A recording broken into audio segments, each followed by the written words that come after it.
Hello, my name is Brandon Cadwell, and this is my final for the oral interpretive programs for the fall of 13 semester. And today we're going to talk a little bit about Missouri slavery and its role as a border state and its role in the Civil War.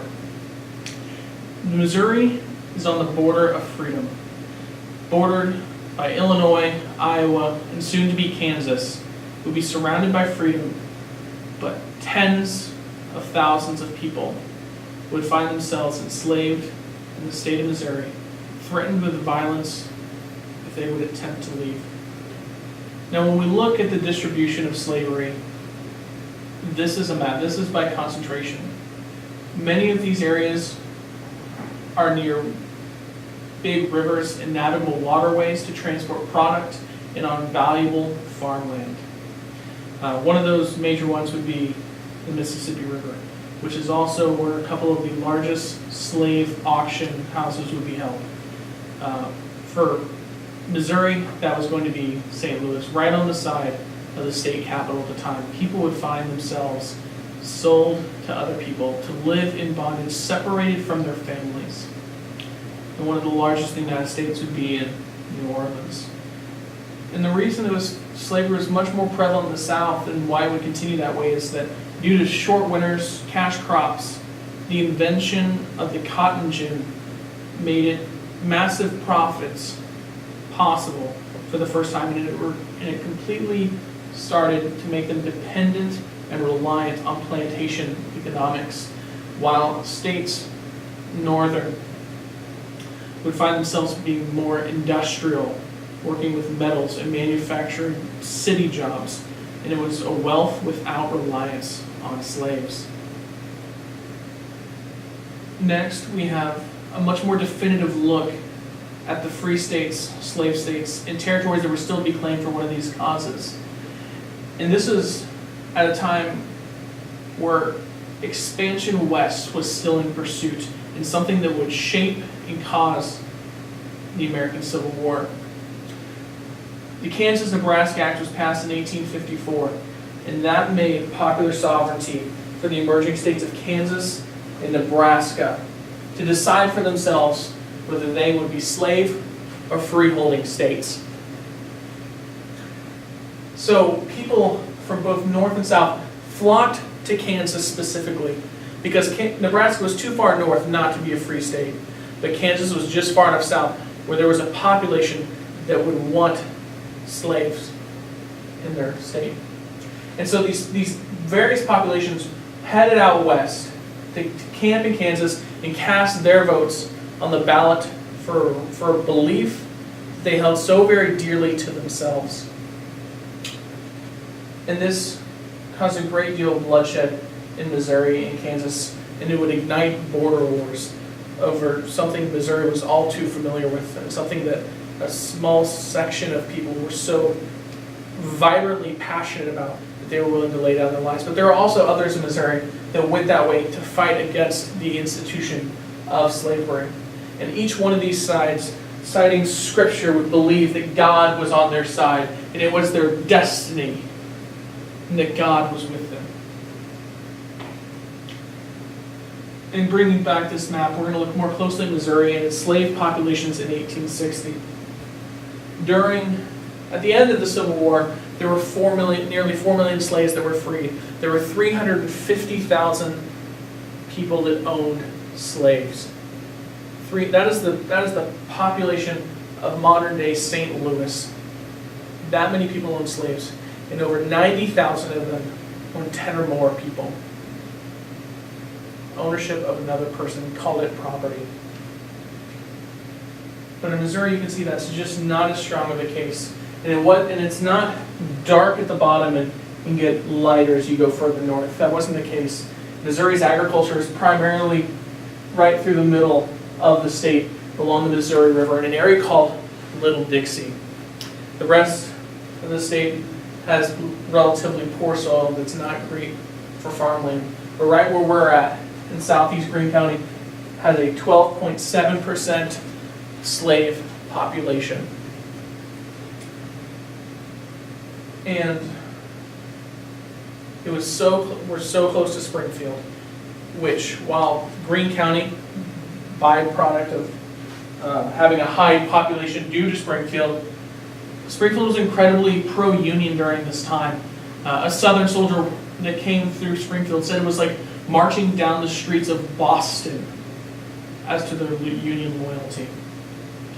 And the lives of Missouri's slaves were not easy.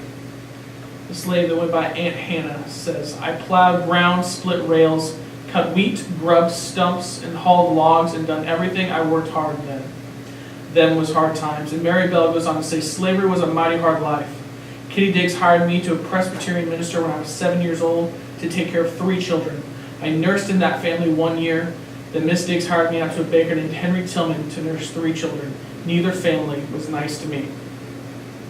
Now, while these might be the common complaints today of young people doing manual labor, they had none of the consequences to deal with of people hunting them down with dogs and with facing the repercussions of brutality and torture when they got back.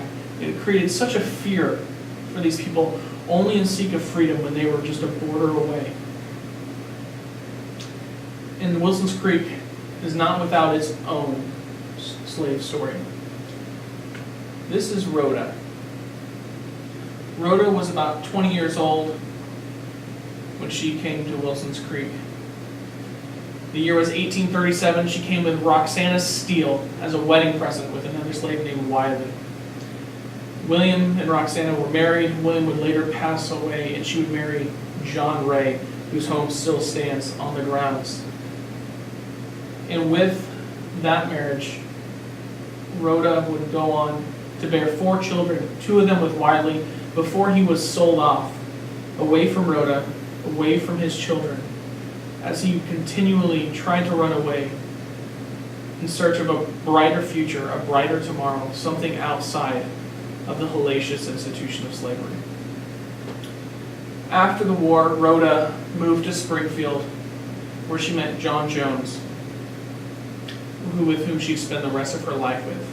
And something that so many slaves crawled after, she found a life of normalcy, a transformation of just years that she would never be able to see or believe in beforehand. She brought in the laundry of citizens of the community, and her husband worked in the mines. For people at that time, that must have been just a dream come true more than anything else. Almost a fairy tale ending. A life of normalcy, a life of freedom, that the work she'd do, she'd be fairly compensated, come home to a family that she wasn't in fear of being ripped apart.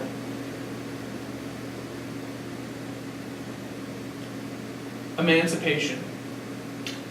Emancipation had been tried in 1861 when the commanding general of the Missouri Army issued it, but Abraham Lincoln quickly revoked it, fearing that Missouri would join the Confederacy and cause turmoil in the West. Abraham Lincoln later on offered the state of Missouri the option to emancipate their slaves gradually by paying for each and every one of the slaves to its current owner. And Missouri adopted this idea, but they wouldn't institute it until 1870, years and years after the war would end. But finally, the conflict came to a conclusion in 1865, and an ordinance abolishing slavery in Missouri was issued. And for many, many Americans, this is where the issue and the story of slavery ends. There's been a long road to peace, equality, and justice following the emancipation of 1865, but that is certainly not when slavery ended. Slavery still exists today, with over 27 million people in captivity and forced labor across the world of various forms, with the threat of death or violence if they try to leave. While the United States has less than, the United States and Canada has less than 500,000, you can look at Southeast Asia in areas like India, Indonesia, the sex trafficking in Thailand, and each one of those areas having more than 5 million slaves. You look at illegal mining operations in South America, and deforestation, and the fishing trade of Western Africa, where you find so many people still enslaved to this day. And there are vast differences between slavery then and now. One of the most staggering ones is the decline in the value of people. In 1809, in today's money, a person was worth $40,000, a piece of prized farm machinery today. But now, $90 on average. When you look at that Southeast Asia portion of the world, some people can be bought for as little as $5 or $10. People have gone from a valued commodity to that of disposable trash. But how they were obtained is also incredibly staggering. During the slavery days in the United States, people were taken captive, sent on a boat, and sold here at auction. Now, one of the most common ways people end up in slavery is by following someone that they didn't quite trust, but said, I have a job. And these people, in fear of not being able to feed themselves, their family, needing medicine, shelter, clothing, whatever it may be, took this job and went with them, and they were taken miles and miles away. And after they were fed up and tried to leave, they were forced by violence and found themselves to be an enslaved people. But the end of slavery can be at its end. We are currently, while there are 27 million, which is the most in our world's history, it is the smallest percentage. It is also the smallest added value to the global economy ever.